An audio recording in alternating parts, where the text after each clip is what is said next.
बहुत पुरानी बात है, एक राजा के पास पालतू बंदर था। राजा उस बंदर पर बहुत विश्वास करता था क्योंकि वह बंदर राजा का भक्त था। बंदर राजा की पूरे मन से सेवा करता था, लेकिन बंदर बिल्कुल मूर्ख था। उसे कोई भी काम ठीक से समझ नहीं आता था। राजा जब भी विश्राम करता, बंदर उसकी सेवा के लिए हाजिर हो जाता था, उसके लिए हाथ का पंखा चलाता था।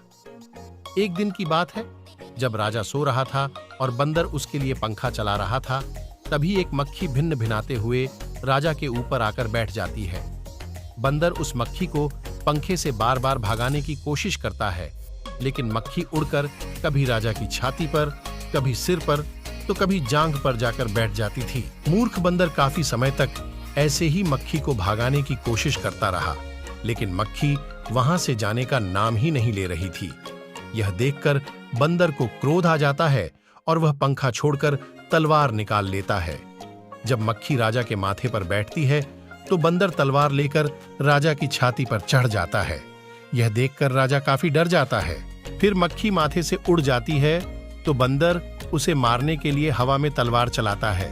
इसके बाद मक्खी राजा के सिर पर जाकर बैठ जाती है, तो बंदर के तलवार से राजा के बाल कट जाते हैं और जब मूंछ पर बैठती है तो मूंछ कट जाती है। यह देख राजा कमरे से जान बचाकर भागता है और बंदर तलवार लेकर उसके पीछे भागता है।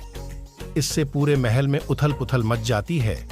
इस कहानी से यह सीख मिलती है कि किसी मूर्ख को ऐसा काम न सौंपे जो बाद में आपके लिए ही खतरा उत्पन्न कर